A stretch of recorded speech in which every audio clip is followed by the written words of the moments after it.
7:04 p.m. This is the Landmarks Board meeting of July 18th, 2023. Present are members Vicky Kahn, Tim Ganettis, Susan Cherry Clark, Vicky Kahn, Barbara Roberts, and Stephanie Davis, Bill Hine, and Ed Wisnowski. Absent are Martha Green and Jeff Gibbons. This meeting is being conducted under town and New York State law providing for in-person and remote participation.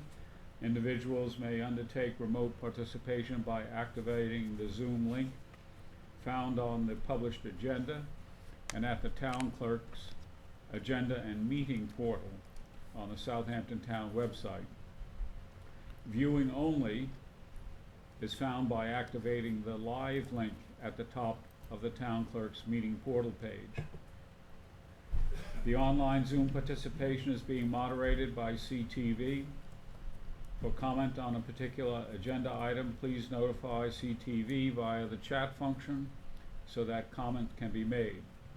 Commentators will need to provide name, agency if relevant, and place of residence or business. With that, we can proceed to the first item on the agenda, which is the approval of the June 20th, 2023 minutes, which have been distributed and I believe reviewed. I do not know if there was any further There were no further comments after your comments. We are, as you requested, we'll add the COA reso for the Dick's Windmill to the back side of the minutes when they're published. Motion. So is that a motion to approve from Vicky? I'll second it. All those in favor say aye. Aye. Opposed? Minutes are adopted.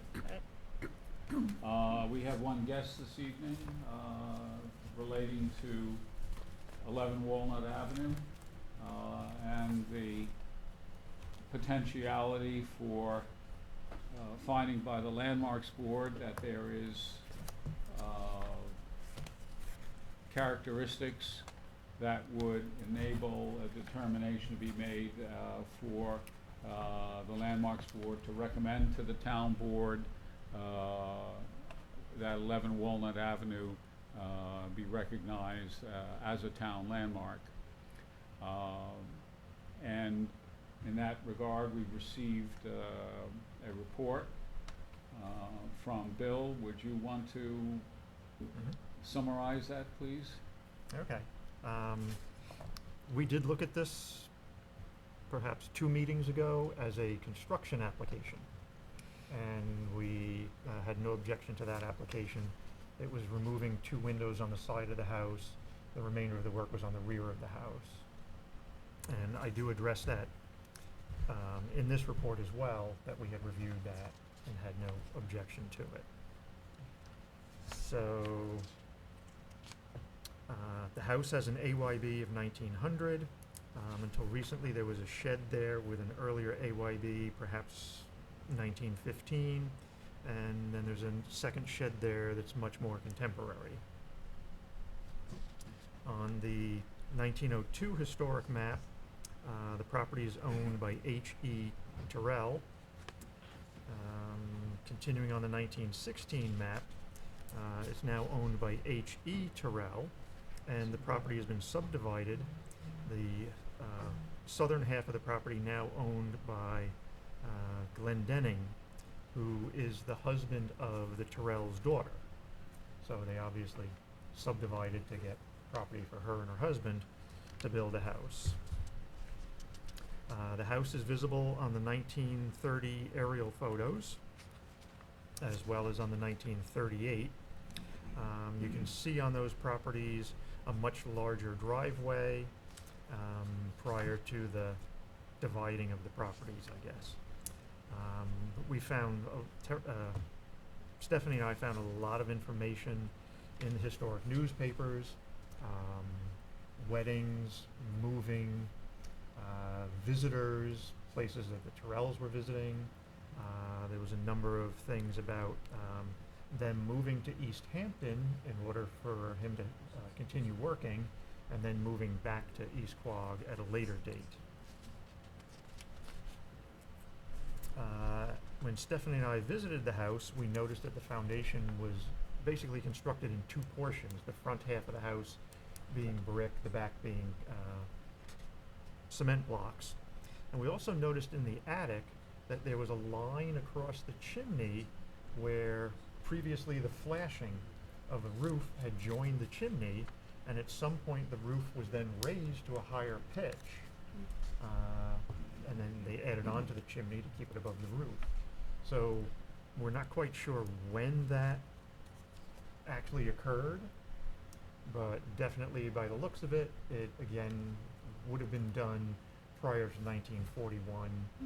So the house sort of has two different ages to it, but they're both historic in nature. The house is in very good condition. It does show up in the AKRF as EQ48, which states that it's potentially landmark eligible under Town Criterion C. It is in the East Quogue Hamlet Heritage Area Report. Both of them discuss the shape and condition of the house at that time. We have a number of photographs. There's an interesting detail, and I don't know if it was original to the house, but on the front of the house is a gable end, and at the end of each shingle course, instead of having the grain, as it normally does, run vertical, they took the last shingle on each one and turned them sideways. And I don't think I've seen them do a diagonal, almost like a frieze, down on an angle on top of the shingles, but I've never seen them in the same face of the shingles do one, and it's actually then turned sideways. It's difficult to see in the photo, but yeah, it was just a sort of an odd thing. Until recently, the front of the house has been hidden by some very dense vegetation. All of that's been removed. The house is now readily visible. Seems like a lot of the windows are original to the house. There were a number of storm sashes in the basement, wooden storm sashes. I don't believe there was enough for all of the windows. Yeah, if you go back just a picture or two. Let's see, where were we here? Yeah. So there was a nice stairs in the entry, and there's a back stairs to the house. Yeah, in the basement you can see a lot of the storm sashes were stored down there. Some of them were on the house, but most of them were hidden or stored in the basement. So definitely the framing of the house leans towards a construction date of early 1900s. Yeah, I think it's the next photo that shows the chimney with the flashing on it. Yep. But, oh, okay. So definitely the earlier roof was a lower pitch, which may have been sort of an Italianate design or something. When they added to the rear of the house, they took that roof off and created a steeper pitch to it. But definitely looking at the framing, the lath, the wood shingles that are still on top of that, it all leads to an early 1900s date. Small addition on the rear of the house, sort of a little entry. There's an above-ground oil tank that's going to go away. The back of the house gets a set of sliding doors now and a small deck, but again, it's on the rear of the house. The porch had recently looked like it had been chemically stripped of the paint, so that's all new. The porch posts were just simple square posts. They may have had turn posts at one point, and probably had some sort of a base or a cap detail on them.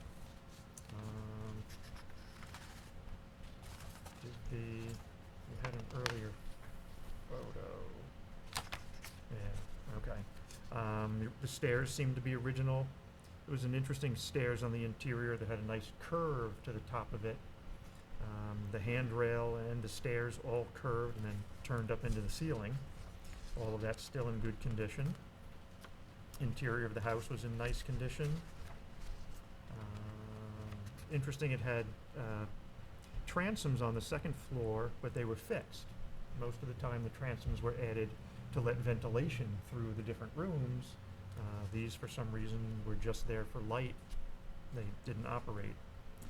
A lot of the original door hardware was still there, original doors, original trim.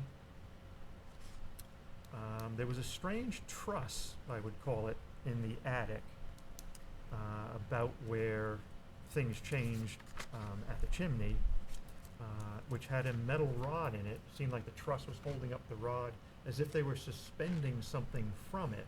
It wasn't holding something up above, it was holding something down beneath it. Locust posts in the basement.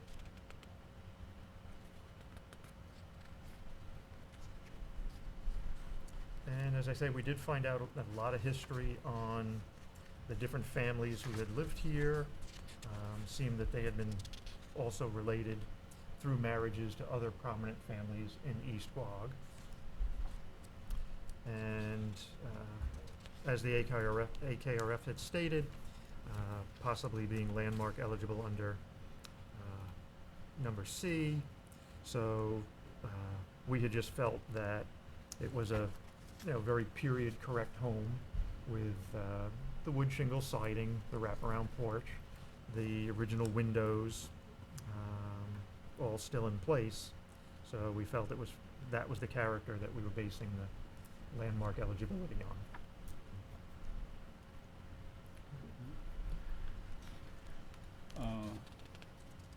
One thing I found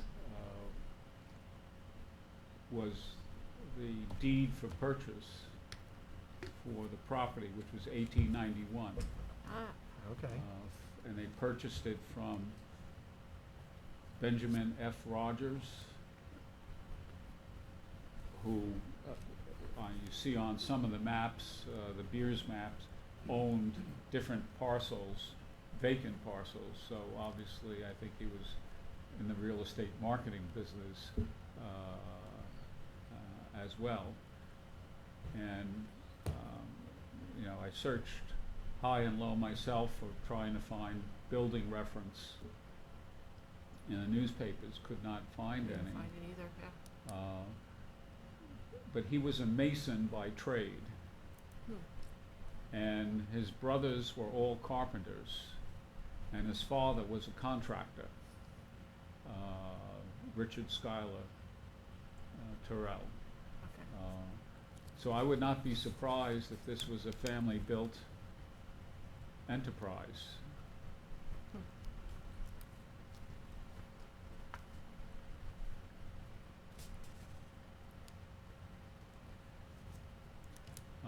The other thing, we made note in one of the newspaper articles that he was found in 1897 to become the 7th man at the life-saving station.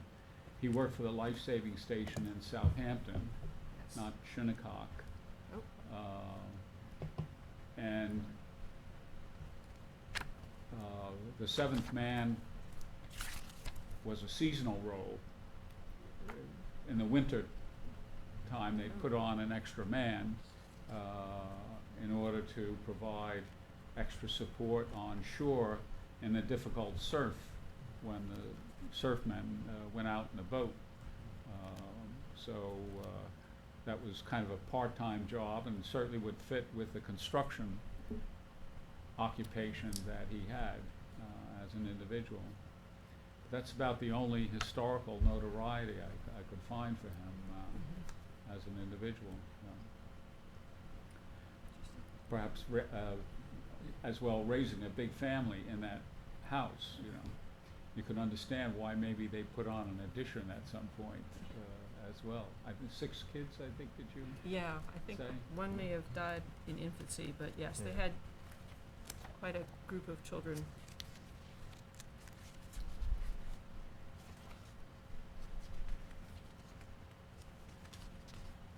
6. Yep. So, one aspect of your forensic description of and imaging of the building, which is terrific, by the way, is that it has a lot of original characteristics, both interior and exterior. One of the descriptions of the Heritage Area Report for that house was that it was Queen Anne in style, by virtue of having some of those features of a Queen Anne structure, which, you know, was a wraparound porch. You suggested the porch was a later addition. Did you have some sense of why that was a judgment? Although often they don't show the porches on the early maps, but it wasn't on there, so it just seemed like it might have come later. And then the house has a central chimney, was also one of the characteristics as well.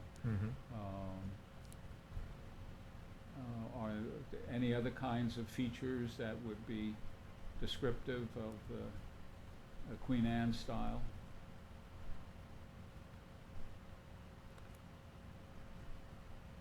Let me see if I think you put the descriptions in Yes. the report here. Let me see if I can find it. Yeah, the AKRF calls it a 2-story cross gable wood frame residence built around the turn of the century. It retains 2/1 and 2/2 light double hung sash, a brick chimney, wood shingle cladding, a wraparound porch. Appears original. Although the house is partially obscured, it appears to retain sufficient integrity. And the East Quogue Hamlet Heritage Report says it's a 2-story front gable Queen Anne style structure with a variety of architectural features typically associated with the Queen Anne style. Has a wraparound porch with square posts, 2-story cross gable with a hip roof, central brick chimney. It's clad with cedar shingle siding and asphalt roof. Double hung windows with 2/2 divided light patterns. The gable end windows appear to be a replacement. This home is not depicted in the 1902 or earlier historic maps, but is shown on the 1916 map owned by H.E. Terrell. Although town records show a construction date of 1900, a circa 1910 construction date is indicated by historic maps. So that is an error, that it is depicted on the 1902 Yes. It map. is. Yeah, so Yep. that is an Yep. error in that Yeah. description there. And looking at the census data, I think it appears the earliest that I found was 1910, showing location there. So I don't know whether they were there earlier than that, but you know, there's always that kind of possibility of doing more research on it than we have. So the prospect for our looking at this is basically whether or not we find there's enough merit in the house that it might be recommended for landmark designation, with the opportunity for a potential easement to be purchased with a CPF. Do we have opinions on that, given what we reviewed here?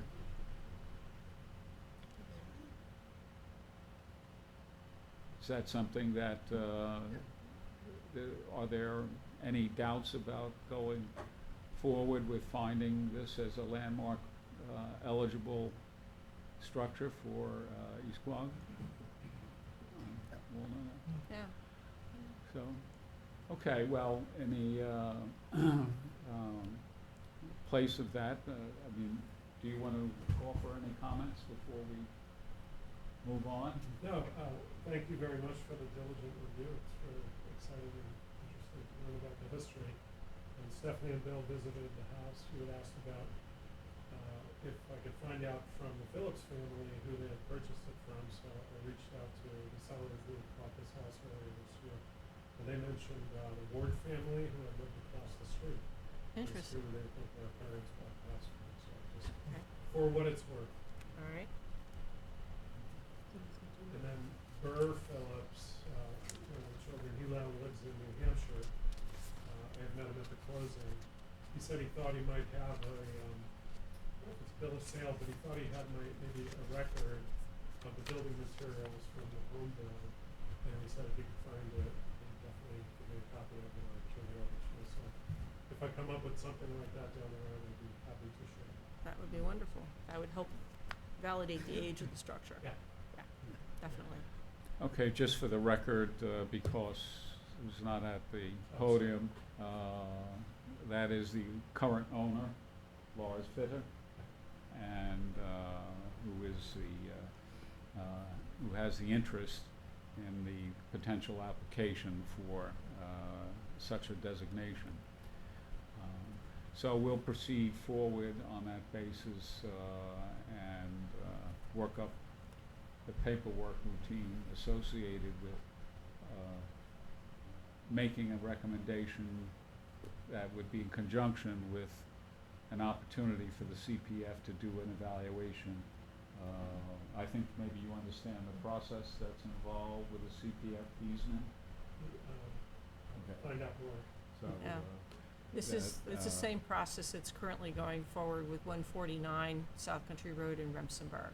right. We made a recommendation to the town board, which I think you and I probably should draft up something, Bill, Mhm. Okay. to direct to the town board, to recommend landmarking subject to receipt of a easement offer. Great. And that will alert CPF to start on the appraisal process. Great, thank you. Okay, we can move on to our next agenda. You're here for 146 one, okay,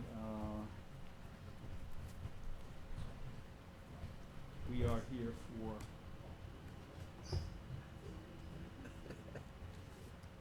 Hmm? without an individual. Sorry. Yeah.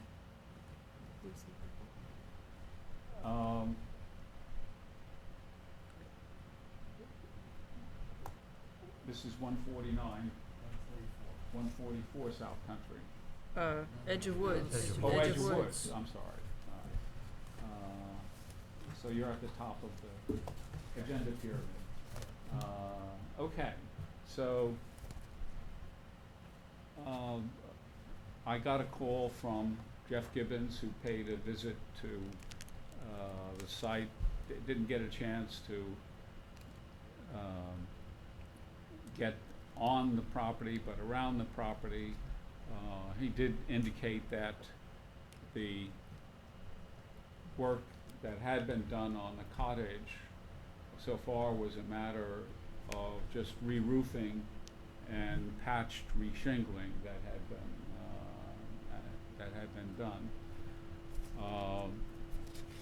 He noted the application was mostly for interior reworking with some minor exterior changes, sliding doors on the rear and so on. The cottage was screened by fairly new landscape activity, so it wasn't very visible. In the paperwork, I could not find a definite date for the cottage that I thought was reliable. And in going back, looking at the maps, you can see on the maps that there is a structure present blurry in character in 1930 and 1938 from the aerial images. And in the 1916 map, you can see the placement of a structure on the property in that appropriate area. This property is part of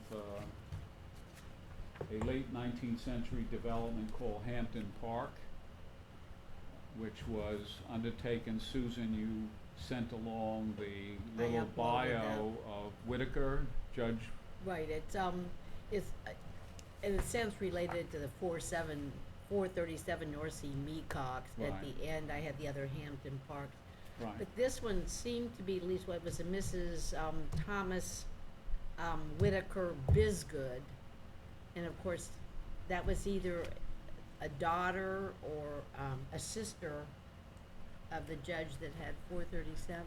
Yeah, it was a tight-knit group because Anna Bisgood, sold some extra portion of the property to Helen Hartley. The Hartley family then owned multiple generations of the property. And in the winter, Anna Bisgood lived with Helen Hartley in New York, the widow Hartley in New York, in their digs. I don't know the full background of the Hartley family story in New York City, but that whole Hampton Park was a evolution of an earlier sporting club property by wealthy people, and that sporting association was dissolved, and then the property was basically kind of laid out for development for affluent urbanites to live on. It's my understanding, I think Bisgood, and I'm not sure the first name, was an attorney in Sag Harbor in the same practice possibly as Whitaker. I think it was like Whitaker and Bisgood in Sag Harbor. At least that's my recollection, that they were law partners of sorts. Right, well, they certainly were in the right business then. So, right. But my question is, of course, this was, it's for the accessory structure. The main house, there was a fire there last year, I believe. Is it gone, or, I mean, which would be, Why don't you, maybe you can inform us with. which would, to me, is more significant in a sense. So, Good evening, Carl Benacasa, 860 Montauk Highway for the applicant. Yeah, the primary structure, which is certainly the more historically significant, burnt to the ground in December of '22. There was insurance investigations, fire marshal investigations, fire department investigations. It seems that there was an electrical fault at some point, the old electric. And that's, so the structure doesn't remain. The only thing, I don't know if you have images of the burnt structure? Do you? do we have what on the structure? Images of the remaining, of the remnants? I don't, you know, I can pass this around. You know. that's all But- we're gonna get. But I would, I mean, my point of asking is, we haven't received a demolition permit for it, so this accessory structure for the construction wouldn't be covered. And what we're discussing today would have to be another submission. I think Dave can speak to that.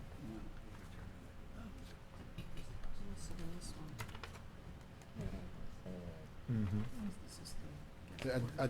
Was a demo permit was ordered? Porch. There was a determination made that because the house burned down, it didn't need a referral. Okay, but that, It was, the house was gone. And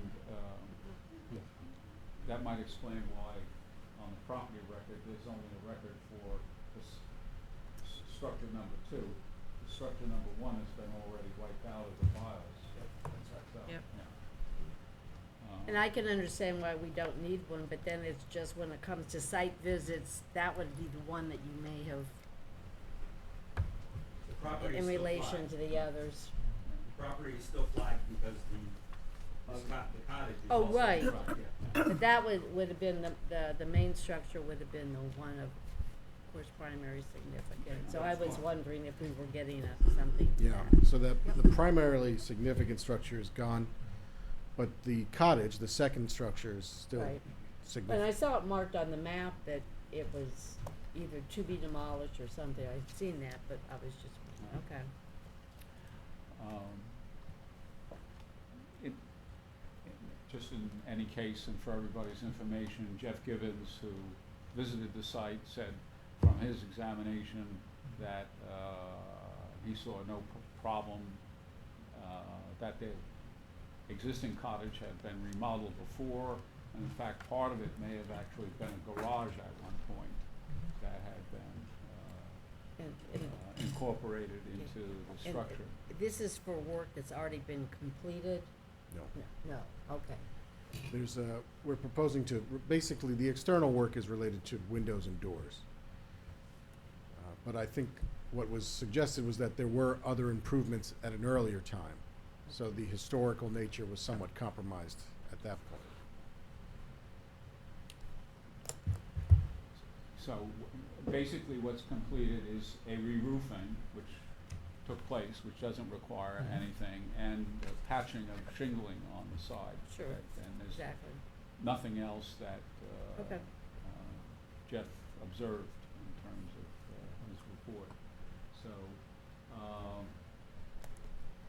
without, does anybody have any other kinds of concerns that might be raised? As I said, the kind of historic significance of it is probably much diminished by changes over the years, and that its historical emergence is not clear. If there's no problem, I would fill out the paperwork with, no objection to the application for this property. Okay. All right, good. Yeah, just for our minutes person.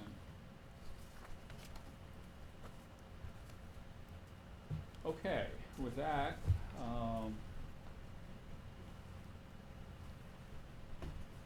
we can move to 27 Lower Seven Ponds Road, which I believe Susan did something right now.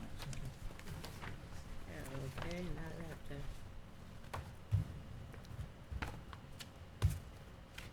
And I apologize for not getting this out until today. Vicki and I made a site visit on Saturday, and it's, looking at the maps. Okay, we'll start. Those were the views. The front view. First, let me see And if the I can rear, find almost they appear to be a 1950s house. But when you look at that gable, and this is just, and I'm speculating, that one gable's a little bit elongated as, more like a salt box. But I'm speculating it may have been moved there. In fact, when I looked more closely on the maps, I thought I had seen it on the 1954 map. And when I looked closer, it was farther over to the right. And that's the structure I think that was probably moved.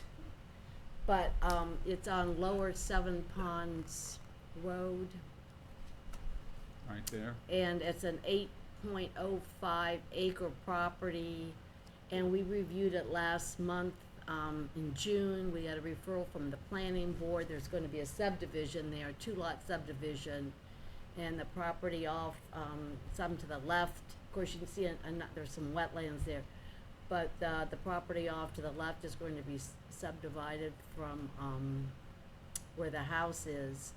Directly behind the house is Flax Pond. I've also seen it called Halsey Pond. And it's viewable from the backyard, but not part of the property. It's about almost 7.5 acres according to one survey. But that whole area is really significant because of the 7 ponds, and it was Flax Pond's one of them that flowed southeast and helped power the water mill. This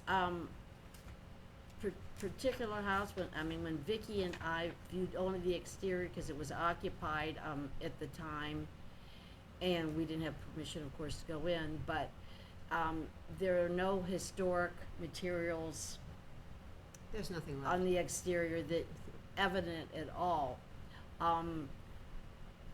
In the application, if you look at the interior pictures, there appears to be an open floor plan. And also, if you look at the bottom right picture there, or the bottom left and right, the other reason I just thought it was not just a regular 1950s house, newly made, is because there seemed to be an addition for the entrance. The entrance, normally a 50s house, you would have gone in the center and had a lot of divided 3-bedroom, 2-bath, or 1-bath, whatever. But that one, the entrance actually appears to be added on the front top left picture. It's added on the right. You can see the chimney right behind it. So I thought that was unusual. It looks like a barn or a shed structure with a entrance added. And then the slope of course, the gables. And then the interior was an open floor plan, which would have been unusual for the 50s. And when I finally looked more closely at the 1954 map, not sure to go down. Okay, 1954 map, there's a structure farther to the east that appears to be the same shape. And if you look over on the 1961, it's no longer there. But there's a structure, that would be the subject structure, but if you look over to the right, where the circle is in the 54, it's gone. So my guess is, but what happened is, and I didn't realize that, okay, well, the one thing that this road isn't shown until the 1873 maps. There are no structures, no road in 1858, a road in 1873, no structures in 1894, none in 1902. The first structures appear on the 1916 map, and they were for J. Newberry. Newberry was a farmer. I found a Samuel J. I didn't find very much, only one reference to a John, but the Newberrys also had land over off of North Main Street. And I think that the one Newberry daughter, Dorothy, married the Halsey that Albert had 1817 Ponds Road. But it appears to be approximately by 1923 had been sold to a Frank Bolaris, and he ran, I didn't realize there'd been a 7 Ponds poultry farm there, but I found the ad and I'm like, oh. And he had that for at least 30 more years before he sold it to the socialite John W. Little. And there's a reference with John having the 36 acres, and it subsequently was subdivided. But John didn't live, of course, in this property. He would have lived in the farmhouse that was to the east. I think that's 71. I found an affidavit saying that he converted a barn at 67 that I didn't realize is farther back. And he rented that out year round, and I believe this was, in it, even when the Savanovs had it, it was, instead of rental, it was not a rental, it was summer, seasonal only, like May 15th to September 15th. And that was the reference. So they lived also on an adjacent property, purchasing it from the Little family. And later on, they purchased this one. So it went through a series of people, and we can't really say if it was, if I'm speculating correctly or not. But the end result, there's nothing left. If it had been moved, it was put on a cement foundation in the 1950s and totally renovated on the exterior. There is a gable window, and not that that's newer than 1950, but I would think if it was the 50s ranch usually had the more the little slatty gables, but there was no attic in this, so they looks like they just put that gable window up there. But trying to think if there's any other.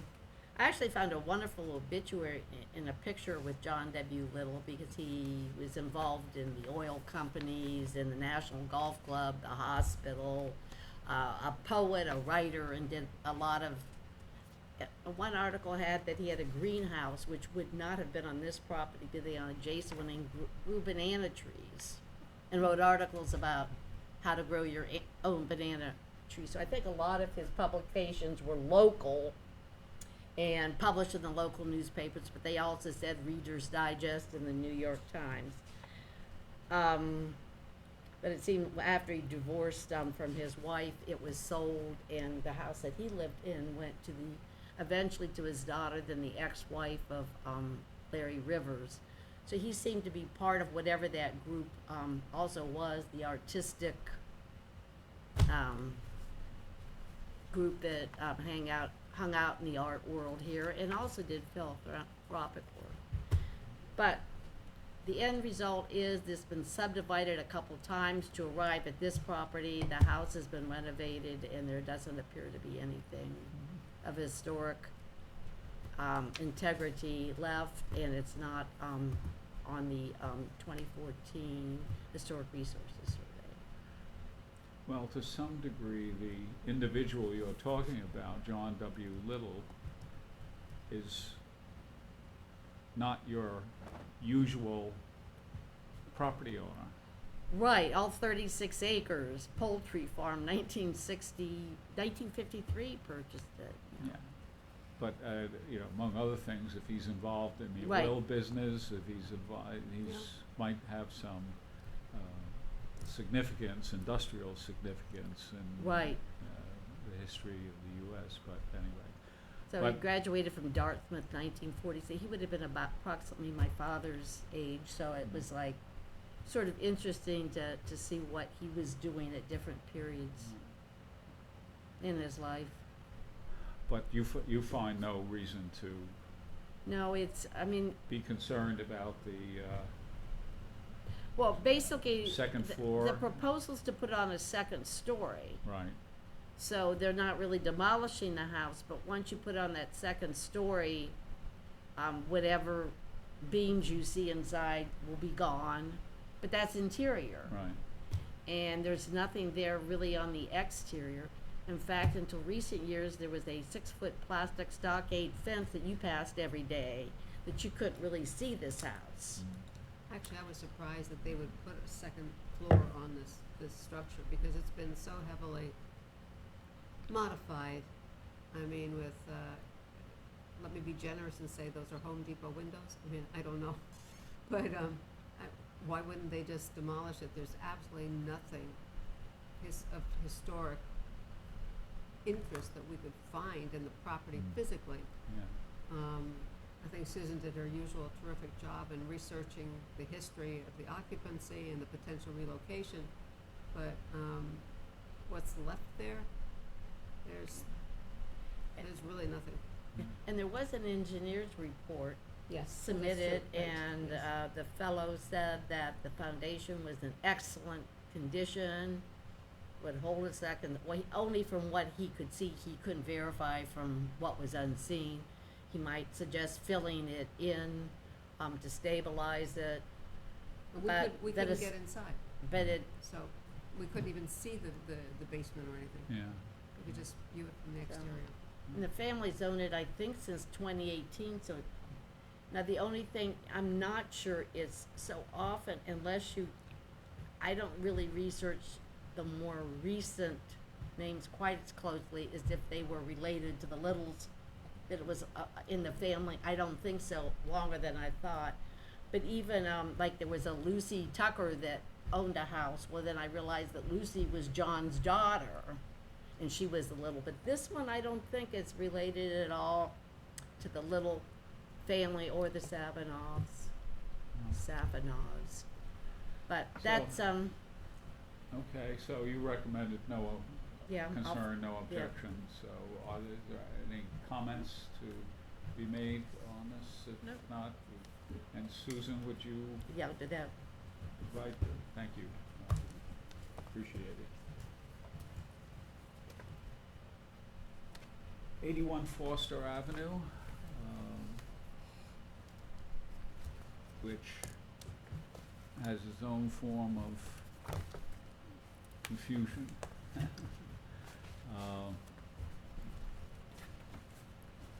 Pull that up. The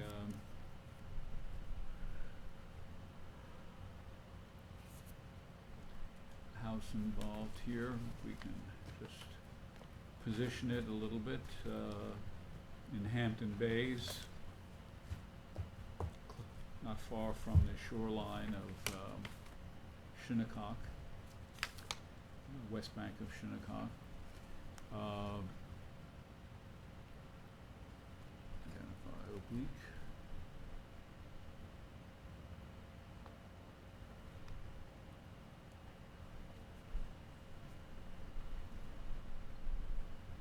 This is the house in its current fashion, right here.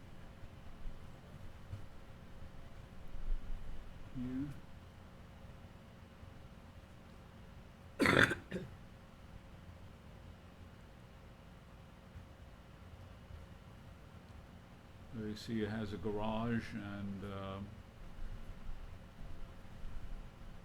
attached to it, and a second story and an enclosed porch. As a proposed addition to be put on this side, a one-story addition, and it's going to have a balustrade on top of it. Stylistically, I'm not sure it would totally fit the existing character of the structure, but that is what's proposed. The rendering sent along, Tim spotted that the renderings that were in the application were not in character with the description of the work that was to be done, and in communication with the owner said that was some of the architect sketching out possible future looks to the house, but that was not part of the application, and that was not something that was to be reviewed. Myself, I didn't find much to be concerned about in the application. Just to bring up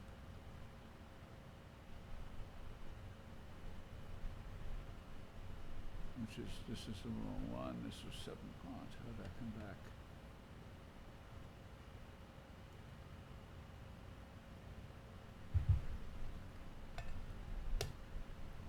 That one chimney looked really huge. I almost thought it was a cupola first, and I had to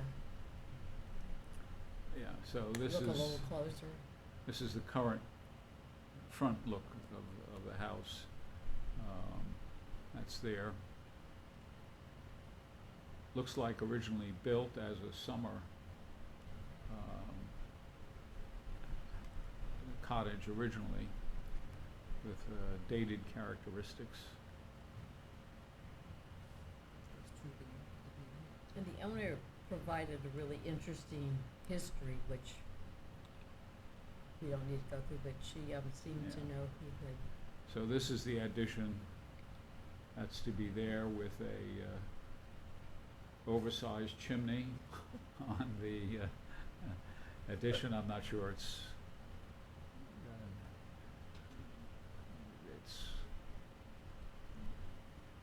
going to wind up that big in terms of the relation to the addition itself. And of course, this is not part of the proposition that's there.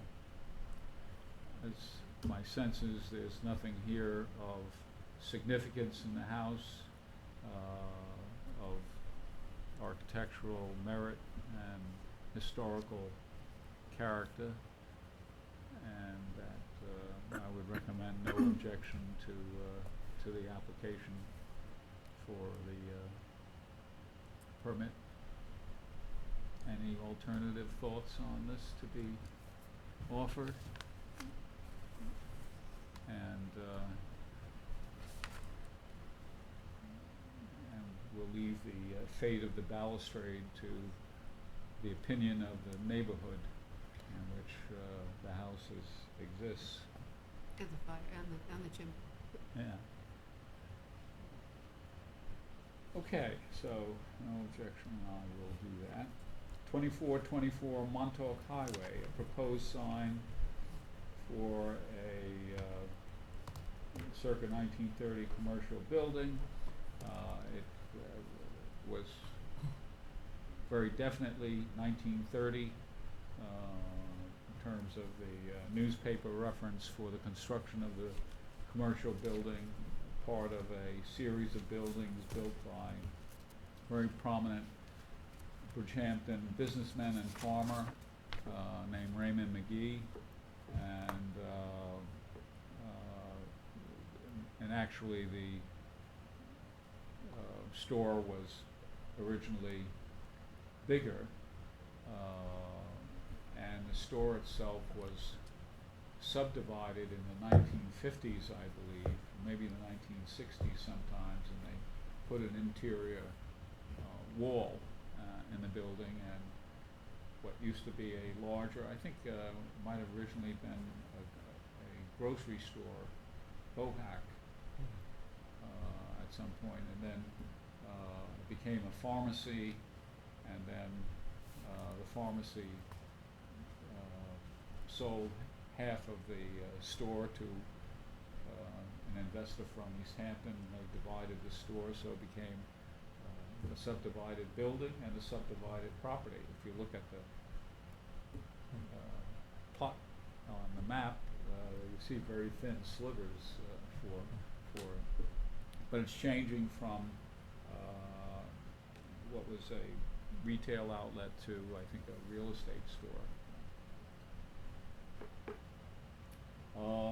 It is an AKRF, but the sign change is just on the facade of the building, and I didn't see anything to be concerned about.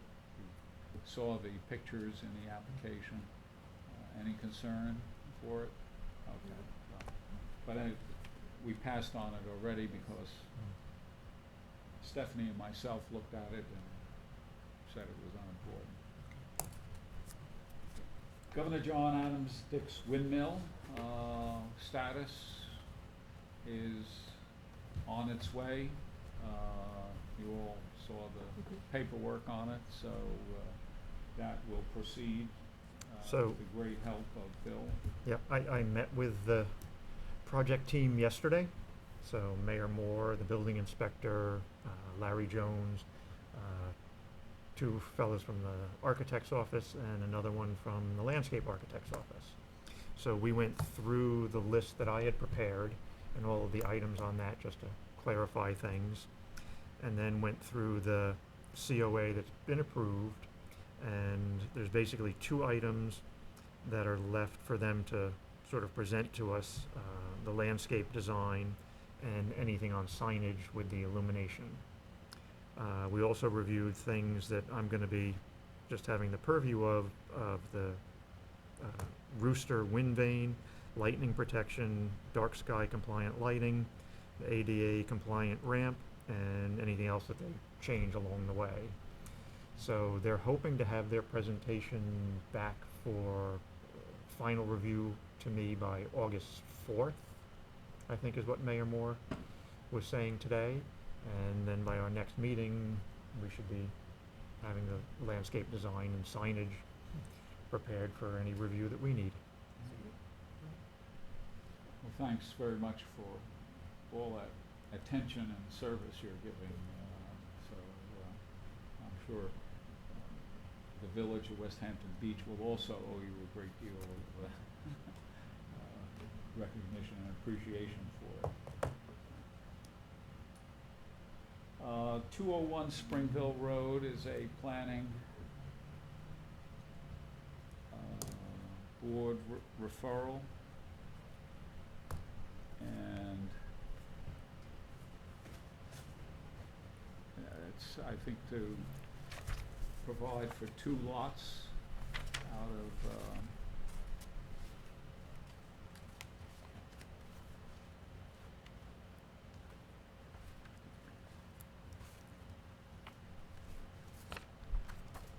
subdivision, right, to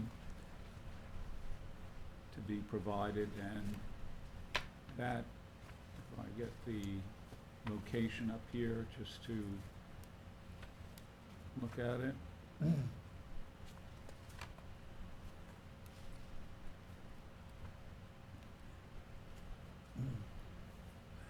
This is in Hampton Bays again, on Springville Road. As you can see, the property has some depth to it that's associated with obviously the interest in a subdivision here. I saw no properties identified in any historic survey that are in the neighborhood. This looks like a neighborhood with more 20th century, middle of the 20th century construction present. And I don't know if anyone else took any close view of this, that you have any sense of concern about it?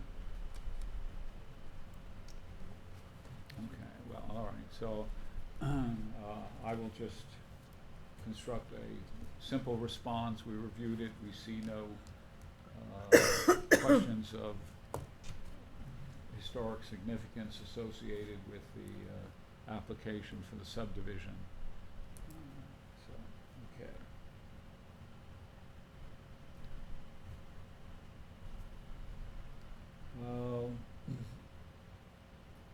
76 Main Street, West Hampton Beach Performing Arts Center.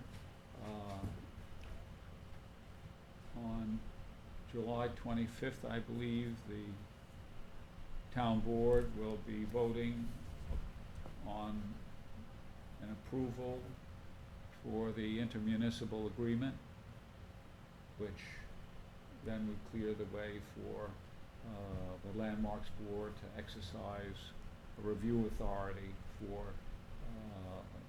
a recommendation for landmark status and for potentially community preservation fund investment in a historic property in West Hampton Beach Village. And I did get a communication from Julianne Penza, the director, inquiring about it, and she thought, should she be here tonight, and I did say that we'll be dealing with it August 15th meeting, so something to look forward to. 149 South Country Road is... That's, he's waiting for his easement offer. I have spoken or communicated with CPF manager, and the appraisal is in process right now. Apparently they've been very backed up with the large number of appraisals they're working on, so she thinks it'll be about another month before they'll have the information in-house from which to make an easement offer. Okay.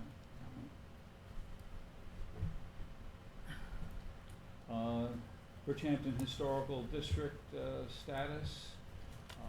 Julie Green finished corrections on the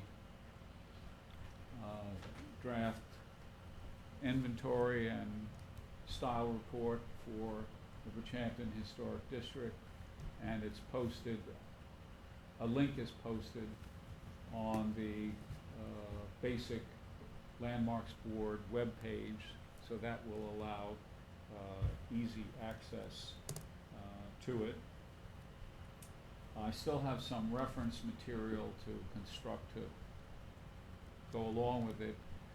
I'm not sure exactly how the reference material will get into the hands of the owners, but that I'll figure out along the way. One of the questions would be, though, if the information goes one way or the other by either the town clerk giving notice to the property owners that there is a historic district under consideration, or whether there is an independent communication from the Landmarks Board initiative. The question is, who's going to field the questions from the owners? The existing communication pattern is you go to the web page, you want to communicate something, you communicate to Landmarks, which I'm not sure is the way in which questions would get answered. One of the questions that I'm struggling with is, should I put my own name out there, or whether or not we should put Dave's name on it. And we'll figure that out along the way, but that's just one open issue in terms of responding to the curious and or the angry on the prospect. Next Monday, I'll be making a presentation in the Bridgehampton School auditorium on the historic district for members of the community, so we'll see whether there's a turnout there or not, and hopefully we'll get some newspaper coverage that would help. When is that? So, When did you say you're making the presentation? Monday, July 24th, a week, less than 6 days from today. In the evening or, Pardon? in the evening? 4 p.m. Oh, 4 p.m. That's at the high school. At the Bridgehampton School. Bridgehampton's not big enough for a high school.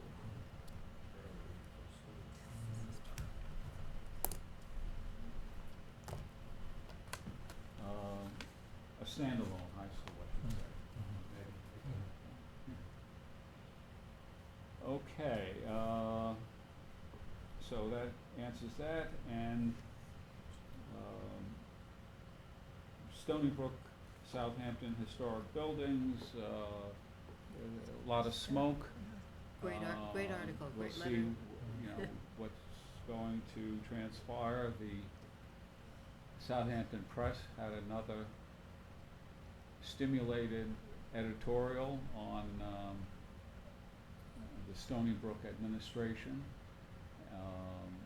and we'll see if the vibrations in the ground are getting to the Stony Brook administration in some fashion.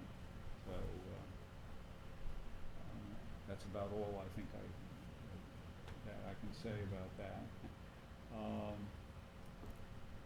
Certified local government activity, I think we got some promotional Right. email about a seminar that one could pay to sign up for, yeah.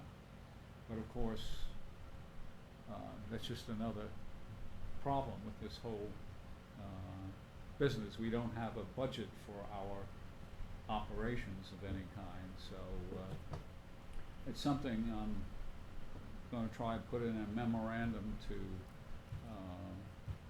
some town board members to think about how they can empower the Landmarks Board to do what it should do, which among other things is to enhance its experience and training with respect to the practices that can be followed.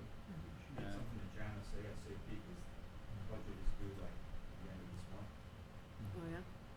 The end of July, is that how quickly he's been It's polling the department heads for? Department heads have till the end of the month. Okay. Well, I'll see All if I right. can slip something into the top of the pile. Anything else that we should be thinking about or considering? Yes, I wanted to mention one thing. Susan and I looked at 18 Flying Point Road, and we're still working on that. Right, Bill also. Bill, I'm sorry, and Bill, I didn't mean to forget you. And in our inspection, there's some very interesting windows. The barn has been renovated on multiple occasions, however, it does have a lot of merit. One of the items mentioned was the possibility that the windows were relocated from the West Hampton Beach Library building, the existing building, which was the original building, I should say, which was demolished.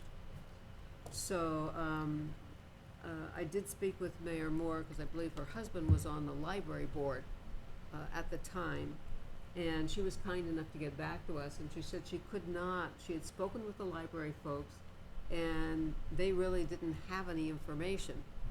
But I think it's something we should follow up on, because when I looked at the photographs that were on the web of the existing, of the original West Hampton Beach Library. Diamond lattice windows in the Exactly. front and the door. Exactly, they're very tall windows, very distinctive, and then you look at what's there at the barn. And in the barn, they still have a portion, the upper portion is, still has the diamond, but the remainder, the panes are single pane. So it's not really clear, but they, there has to be a reason. They look just like them, and we're trying to find out, maybe with the current ownership's help, and maybe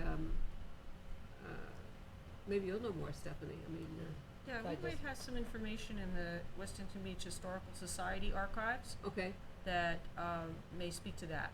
So I can make a note to contact our collections manager okay, and see if we have any historic photos that would be great. of the library in our records. The question is whether they were, whether in the process, in the demolition process, somebody volunteered to take those windows, or the contractor said, I can find another use for them, or somebody said, okay, I'll take, Yeah. So they're diamond paned at the top, but a single pane at the bottom? yes, Okay. Not diamond, it's, they're little squares, it's Yeah, like little squares, yeah. 3 wide, 3 high, it's like Okay, so 9 little height. squares. yeah, Okay. All right. But it matches what you see, the little squares, Yeah. but the diamonds, of course, in the lower in the panes lower, are- in the lower portion have been replaced by single pane. Okay. So I think there's a good possibility, but we'd have to be able to substantiate it, because that would go a long way to helping to Yeah. preserve this barn. Yeah, I think it would be nice if we have some photos. I mean, there is that iconic photo of the very first building, Exactly. but there have been a number of iterations since then Right. as the library was added onto, I think at least twice in my lifetime that I know of. Okay. So before the current version Mhm. appeared and the old version went in a dumpster, Right, so. okay. Any Okay. help you could So, provide would be great. So, a continue. detective question. Yes, Where did that storyline or so-called narrative come from? the current owner. The current owner? The current Okay. owner. And did he give an indication, or she give an indication as to how they acquired that They were told, story? apparently when Hal Buckner and Dorothy Lichtenstein purchased the property, it was information that was transmitted to them, because they were, enamored of this barn, and that's where they heard the story, but they don't have any paperwork. So it's possible that the prior owner might have more Yes. context Yes, for that, okay. exactly. All right, So Troy Buckner was gonna try and follow up on that, okay, and we just need to reconnect with him and see if he's gotten any, okay. because he's, he would really like to get this landmark, if it's possible. And this would go a long way to helping that. Well, I saw the picture of the original West Hampton Library before it was added onto and so on many times, but very attractive Yes. building, and Wonderful. it's kind of one of the sorry stories that see an original building with a lot of character to it ultimately disappear, you know. And Vicky, of course, sent out an email, and later on in the day, I did send 3 of my pictures of the windows, and then Bill tacked on 3 excellent ones, much better ones of his, because they're straight on, and Right. versus mine have a funny angle. It's like, oh, look at those, but his were excellent. These are the so- elevations. Yeah. the architect eye. So anyways, but we have, I mean, I may have had more, so I put mine together quickly, but, you know, because it's so massive and you're right up on it, it's not like you can take a picture from a distance without going around a few sculptures and a couple of trees. Right, right. But it was interesting. It was a very Mhm. interesting structure. So, any further business to be brought before us tonight? If none, the meeting is adjourned at 8:14 PM.